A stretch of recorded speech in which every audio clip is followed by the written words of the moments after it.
Hey, 7-3, welcome to a new topic called globalization. And this is a new topic, and sometimes it's easier to understand what a topic is if you have something to contrast it to. So, this video is going to start out with a contrast, a time period of history when it was definitely not globalization. And then I think you'll be able to understand more what globalization is.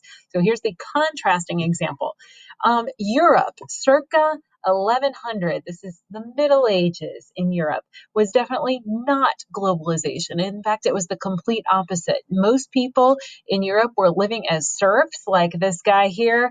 Poor guy, does not look like he's having a good time. Serfs were not slaves technically, but they were bound to the land. They served a master.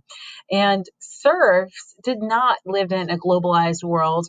In fact, I read in my research that serfs mostly spent their lives within a 20-mile radius of where they were born. So let's say a serf was born at Pine Hollow Middle School.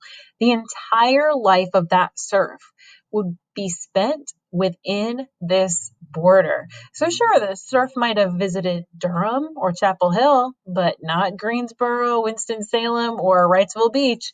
Nope, that serf's life was contained in a 20-mile radius. Definitely not globalized. And the serf, if he wanted new clothes, well, he wasn't going to get a sweatshirt from American Eagle. Oh no, I'm definitely not a cropped one at that. But his mom or maybe his wife would have made him some kind of tunic at home. Maybe he would have made it. I don't know. But some kind of uncomfortable tunic. Actually, this is kind of a nice one at his house. He wasn't getting things from anywhere else. He was getting things from his house. Was he ordering Nike Air Maxes from the internet? Somebody at his house, maybe him, was making these awesome boots that don't look like they have much stability for playing basketball, do they? So that is what globalization is not.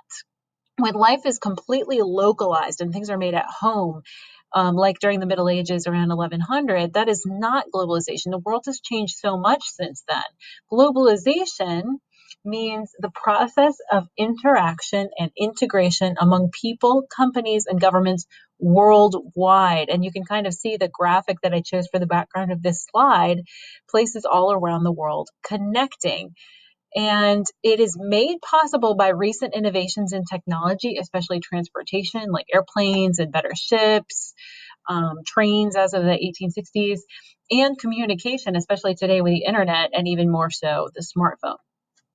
Globalization, what you'll learn this week is not only what globalization is, but also the effects of globalization. You'll learn that globalization has positive and negative effects. For instance, globalization has had a positive effect in that it has made a higher standard of living possible for many people. And I don't mean it makes people rich, but here in America, most people have heating during the winter. A lot of people have air conditioning during the summer. Most people have a refrigerator that they can fill with food. And those are all part of being part of a higher standard of living. But the problem in sustaining a higher standard of living is it takes a lot of energy. And in order to make energy, it uses a lot of resources like water and fossil fuels. And one byproduct of burning fossil fuels for energy is pollution. So globalization has negative effects on the economy, but very positive effects for standard of living. And you'll find out a lot about more positive and negative effects as you study globalization. And people fall on both sides of the coin. Many people argue for globalization and many people argue against. Actually, you'll find out that this pandemic might be an argument against globalization. Anyway, if you have any questions this week, you can talk to me at any time via Remind at phlarsenss is my Remind code, or email me klarson@wcpss.net.